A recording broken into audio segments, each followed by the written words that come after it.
Welcome to You'll Get That Nugget for GCSE English Literature.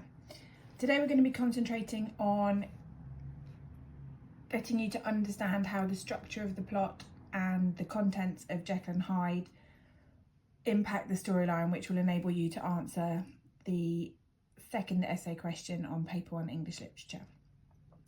This session is here to complement your lessons with your teacher and not in any way to replace them.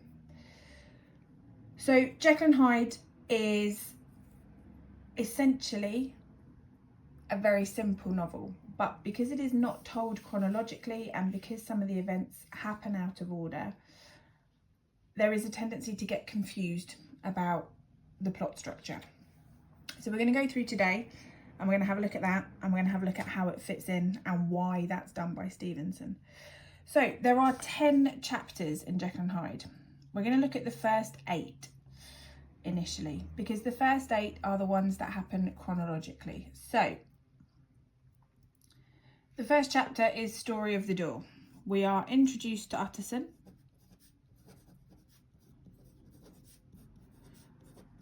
He is going to be our guide essentially through the rest of the novel. We are going to find out information at the same time as Utterson finds out information. And on a walk with his cousin, Mr. Enfield, he is told about a horrible event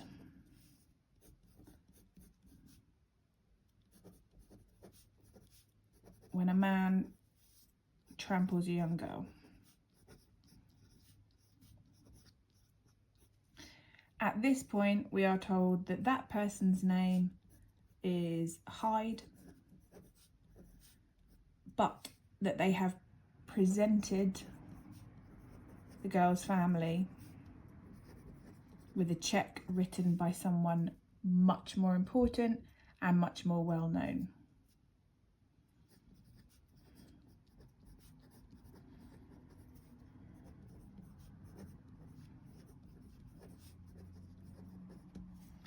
The reason it's called Story of the Door is because it's a door that convinces Enfield to tell Utterson the story, and it is the fact that Hyde enters that door freely that creates the mystery.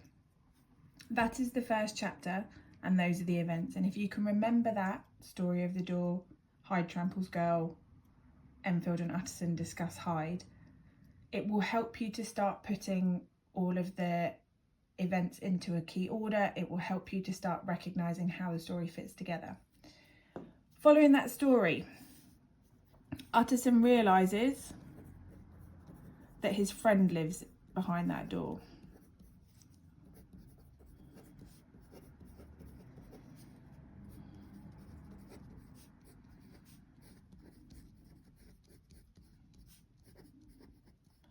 And as a result of this, as a way of protecting his friend, he decides he's going to look for Hyde. He meets Hyde going into that door.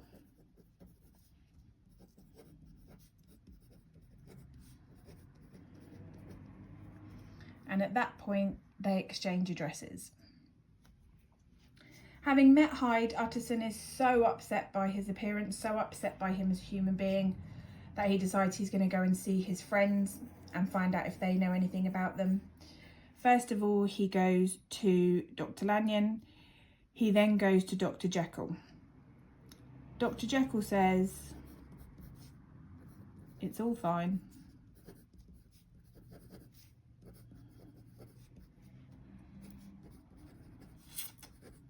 I can deal with it." But then also asks Utterson to make sure that if anything happens to Jekyll, that Hyde gets all of his money.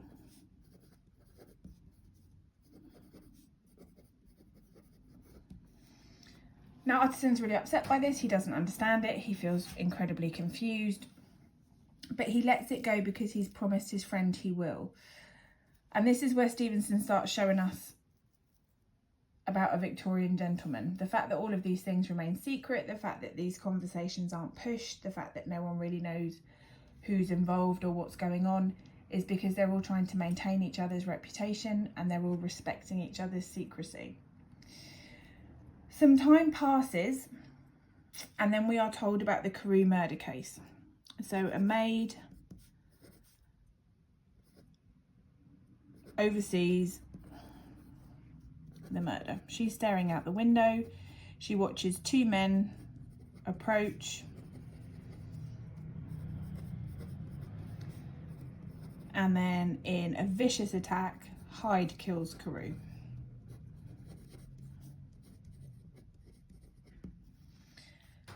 The reason this comes to light is because Carew happens to be carrying a letter that's addressed to Utterson. So that's a really sort of key moment in the plot where Stevenson has had to make that happen. So Utterson is called, identifies Carew, based on this description, identifies Hyde, and then having got his address in chapter 2, takes the police to Soho where Hyde lives.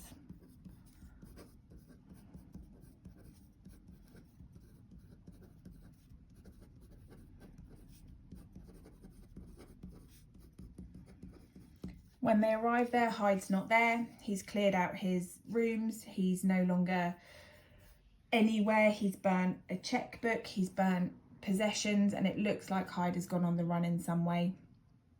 The police are confident that they'll catch him because he needs money.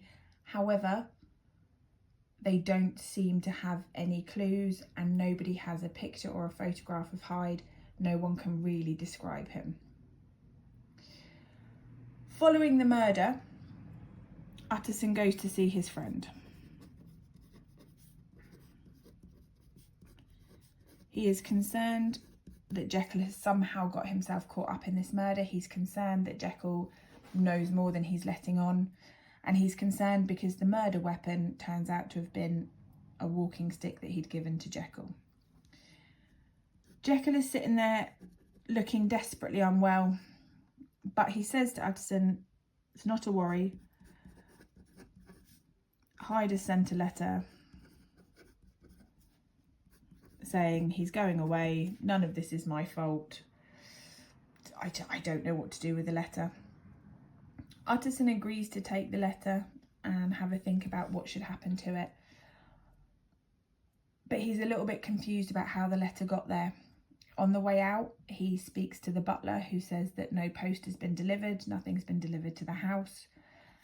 And so Utterson instead shows it to his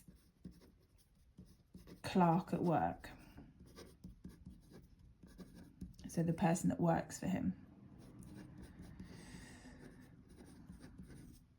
His colleague happens to be a handwriting expert and identifies that the writing is the same as Jekyll's,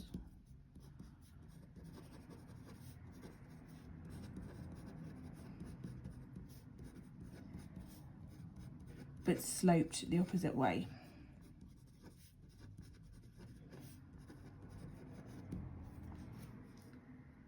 Some time passes and Jekyll and Utterson and Lanyon are all having dinner together regularly. They're all enjoying each other's company. And then at one point this stops very suddenly. So all contact, all communication stops very suddenly. And Utterson is incredibly confused by this. So he goes to see Dr. Lanyon to ask him what's going on. When he arrives at Dr. Lanyon's house, it is clear that Dr. Lanyon has very little time to live. And Dr. Lanyon explains to him that he's had a massive shock. He's never going to recover. He doesn't know what he's going to do with himself, and that he refuses to talk about Jekyll. So Lanyon is very sick, close to death.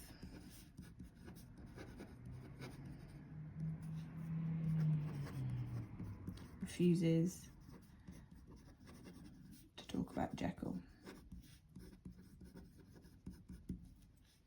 However, what he does do is give Utterson a letter which is only to be read in the event of Jekyll's death. Not Lanyon's death, Jekyll's death.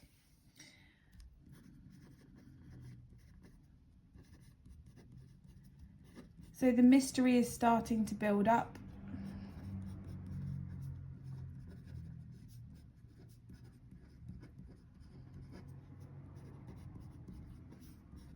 We know that one of Jekyll's friends has now died, and he died not wanting to ever speak about Jekyll.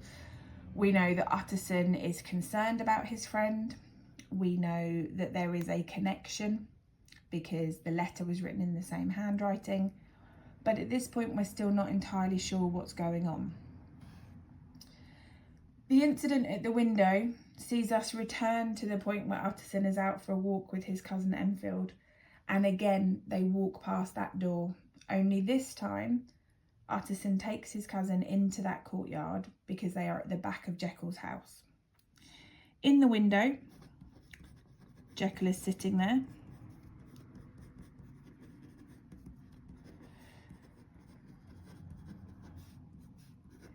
Utterson and Enfield agree to talk to him because he refuses to come out. He says he cannot leave the house, he's very unwell, but he says it will all be over soon. At that point, he suddenly has a look of terror in his face and he slams down the window.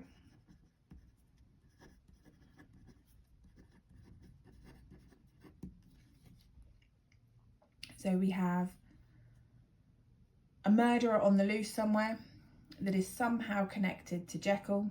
We have Dr. Lanyon's death, which he says has been caused by a great shock. He refuses to talk about Jekyll. In the final chronological chapter, Jekyll's butler shows up at Utterson's house and asks him desperately to come with him. He takes Utterson back to Jekyll's house and says, there is someone locked in that room. He says he's my master. He says he's Dr. Jekyll, but I don't believe it. Utterson and the butler try to get him to open the door. There is a cry of panic, and then they decide to break down the door. So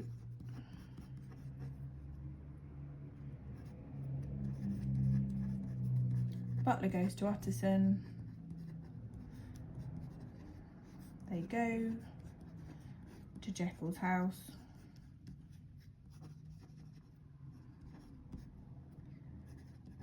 They break down the door.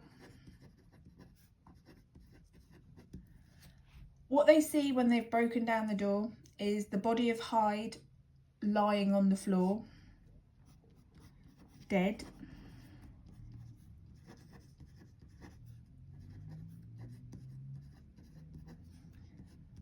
Having killed himself. They look around the laboratory and they find a letter which starts to reveal all of the secrets. This is the chronological series of events. This is what happens in real time. What we then get is the two letters, and we get Dr. Lanyon explaining how he saw Hyde transform to Jekyll.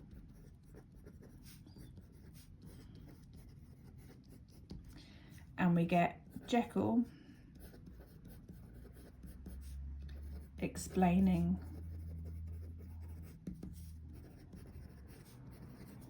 why he started transforming and what went wrong. It is these two chapters that tend to confuse people because they sit out of the chronological order of the story.